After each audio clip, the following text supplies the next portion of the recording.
So yeah, let's dive in. Spirituality and mental health. Many of us have at some point in our lives faced moments that shook us to our core. It might have been because of a sudden loss, maybe because of a betrayal or an other unexpected change that literally pulled the rug from underneath our feet. In those moments, the way we see ourselves, others, and also the whole world around us can shift completely within one moment. Some call these moments mental health crisis, while we recognize them as part of a greater transformation. We see these moments as an inner rearrangement of life's elements that continuously force us to look a bit deeper than we just did before. The truth is that most of us carry some mental or emotional burden. This is possibly a result of trauma or of loss, or maybe it is an accumulation of years of stress. It can also be something we are born with, a nervous system that is simply more sensitive and more open to both beauty and pain. In today's world, these experiences often get filtered through the language of psychiatry and diagnosis. The DSM, our modern diagnostic manual, categorizes a vast spectrum of human inner life into different boxes. So we find, for example, bipolar disorder, narcissistic personality disorder, autism spectrum disorder, ADHD, borderline personality disorder, and many more so-called disorders. There can be certainly a value in diagnosis. Modern mental health care has been life-saving in many cases. Also, the process of receiving a diagnosis and help can be a part of our path. But there also lies a risk in all the clinical approaches. There's something we namely risk losing, and that is the poetry and the depth and the deeper meaning and opportunities that the ancient cultures once saw in the same psychological diversities that we find.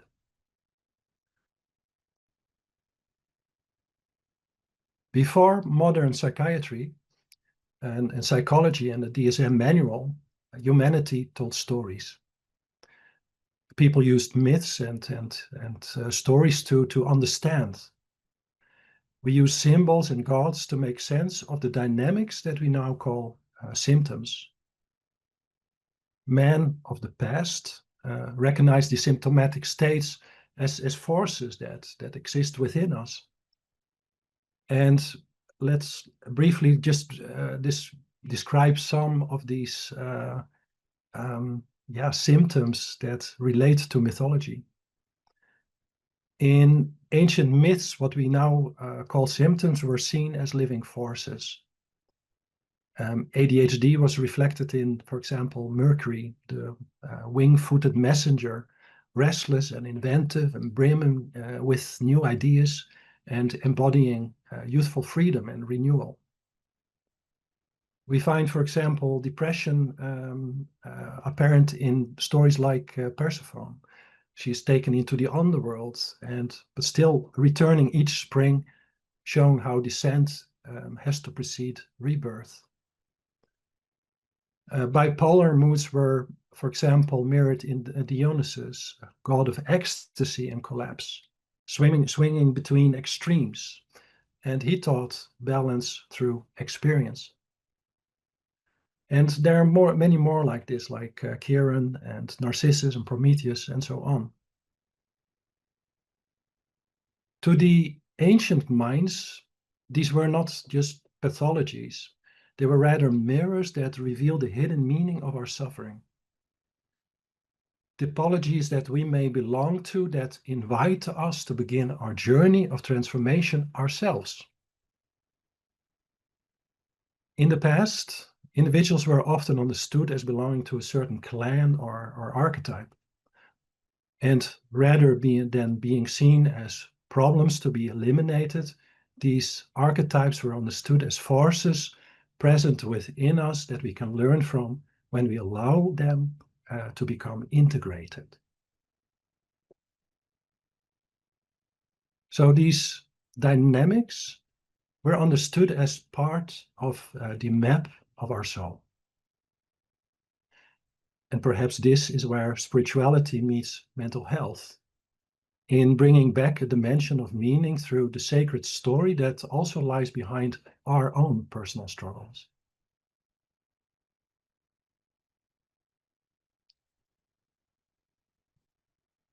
When we strip away the myth, we risk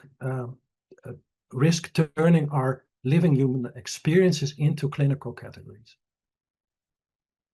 But when we restore the myth, then we can see that all these so-called disorders carry a seed of transformation inside of them. When we begin to see through our suffering, not as a clinical diagnosis or as a personal failure, but as signposts that point towards a transformation, then something shifts fundamentally within us. Then we move from asking, what's wrong with me, to what is life trying to teach me through this? What is this lesson telling me? And this shift is not about denying pain. And it is not about romanticizing trauma or ignoring our need for support. It is about becoming open to the possibility that our inner fragmentation is calling us back to something we have forgotten. An original wholeness that exists beneath and behind all this noise.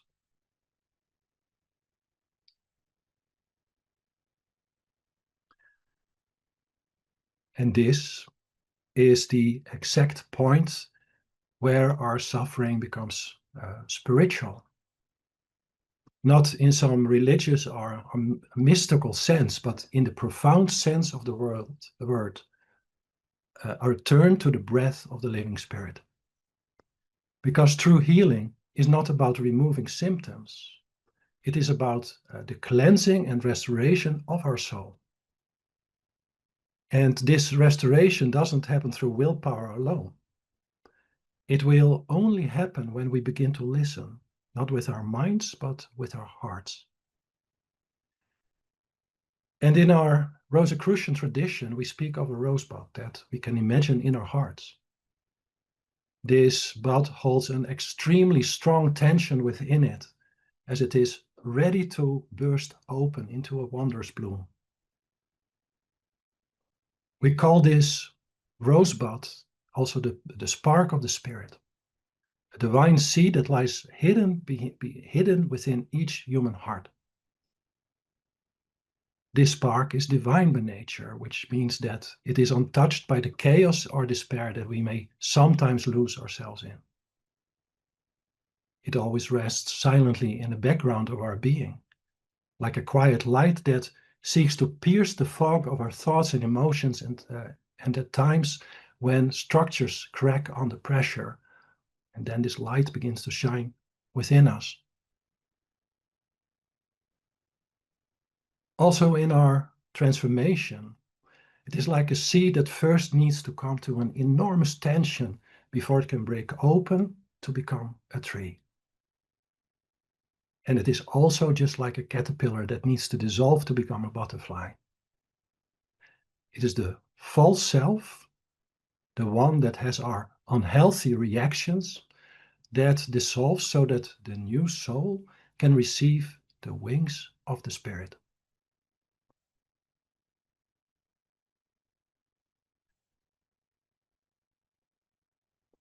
And during this process, we will at certain moments experience anguish, like a death, because in many ways it is. We are talking about ego death, but what is that exactly?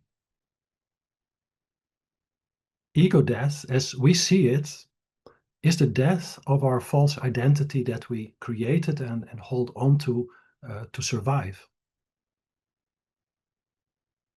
With our ego death, we don't lose anything essential, even though it may feel like we do. What we lose are the roles we cling to. We remove all the masks we wear, and that is the mask that we wear for ourselves and towards others. Ego death strips away the masks we cling to. Even though it is disorienting, it opens a new foundation. Not a better version of the old self, but an entirely different order of being. This order of being is not like the ego rooted in fear, but it is rooted in peace. That is always found in acceptance and surrender.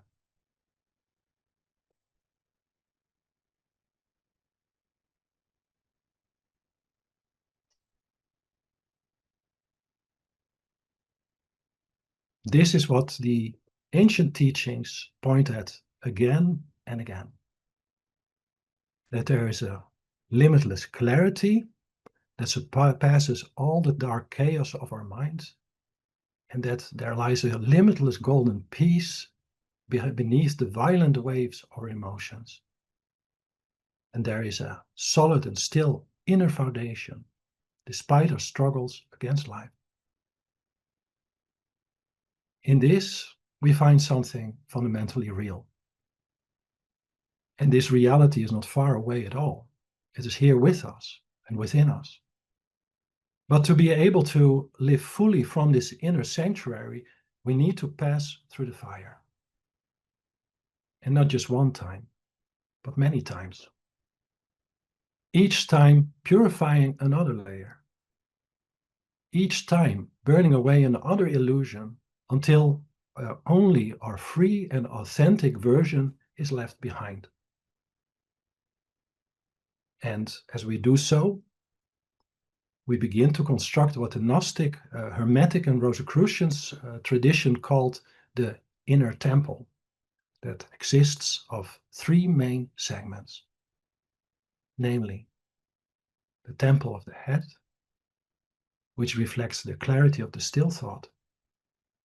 The temple of the heart, which shows the purity of our intentions. The temple of life, which shows activity in alignment with the wisdom that rises from a quiet heart and a silent mind.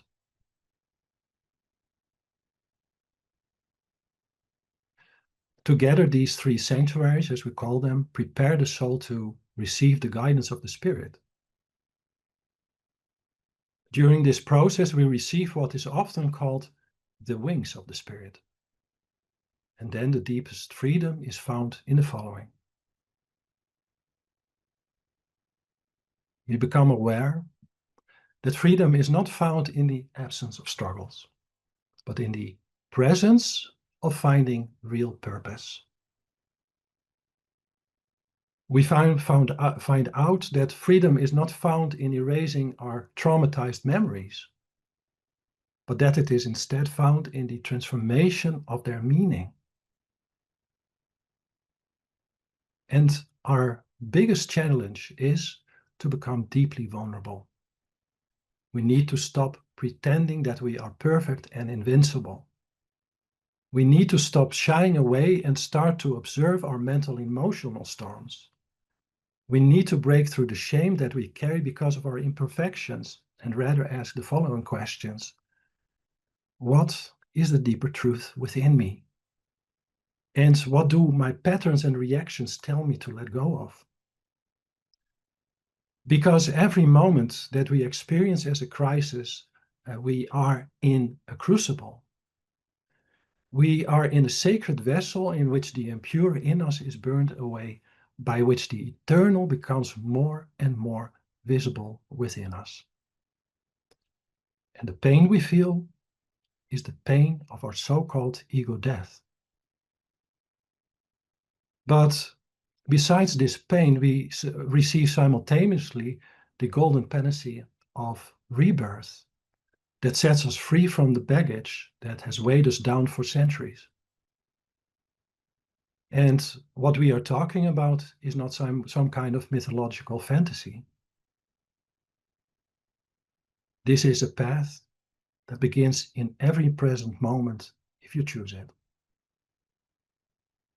And on this path, your wounded reactions are not to be ashamed about anymore, because you are human, but they become invitations for a greater renewal. And if we step on our path, then our minds turn from being the enemy into a mirror. Recurring questions and thoughts bound to ego survival distort it. But if we find silence in our minds by the overflowing fullness of our hearts, then it will reflect quietly and silently. And our suffering is not the end of a story. Our suffering is the inescapable reality that takes us to the threshold of our existence. The anguish is the result of our attachments becoming detached. And in this detachment, we receive an invitation to step beyond our survival mode into a different mode of life. A life that is no longer ruled by fear, but a life that is shaped by the harmonies that accompany love. This is the alchemy of the soul happening in real time. It is a transformation from chaos into clarity. It is a move from fragmentation into wholeness. And from this sacred inner work of seeing the old creaking self and taking it down, we find a new state of being. One that is free and unhindered by life's storms. And then not as another idea or as some concept, but as a living reality. And we receive a sense of being that is no longer defined by our past, but by the present. We come to a state of being where we no longer need to grasp control, but in which we can rest in trust. We come to a new state of being that does not escape the world, but that radiates a different order within it, an order rooted in stillness and love, while the wisdom of the Spirit is our guide.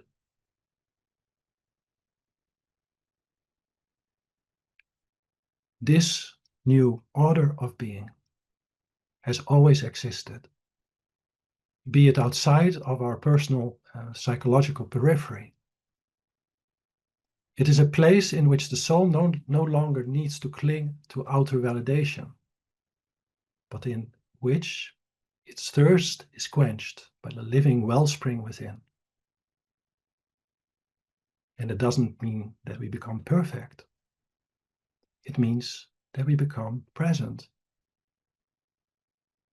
It also doesn't mean another kind of escape. It means that we start to embody love and truth. And this does not come all at once, but it unfolds like the petals of a rose, one by one. Another petal folds open with each surrender, one with each new insight, one with each courageous step that we make to take into the unknown for the sake of the truth and love, until the fragrant rose heart is uncovered. So no matter where you are on your journey, whether you are in a period of breakdown or in breakthrough, in longing or silence, know that this path is real. You're not alone on it, and you're not broken. You're just on your way of returning to your most authentic version that is free from all anxiety, worry, and fear, and that is radiant with love. The grip of the image of the world fades, while the inner image of the dimensions of freedom becomes full.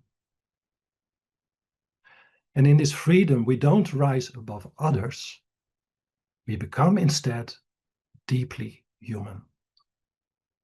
We become fully vulnerable.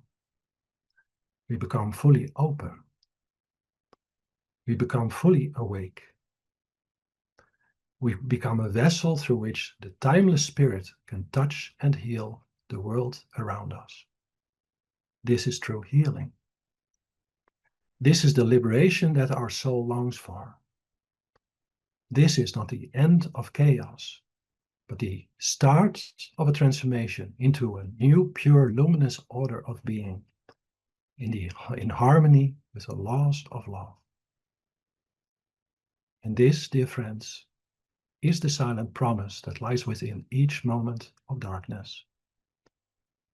That every deep night can be a turning point for a new dawn to rise within us. One that unfetters us and that returns us to our eternal freedom that lies beyond us in the light. Thank you.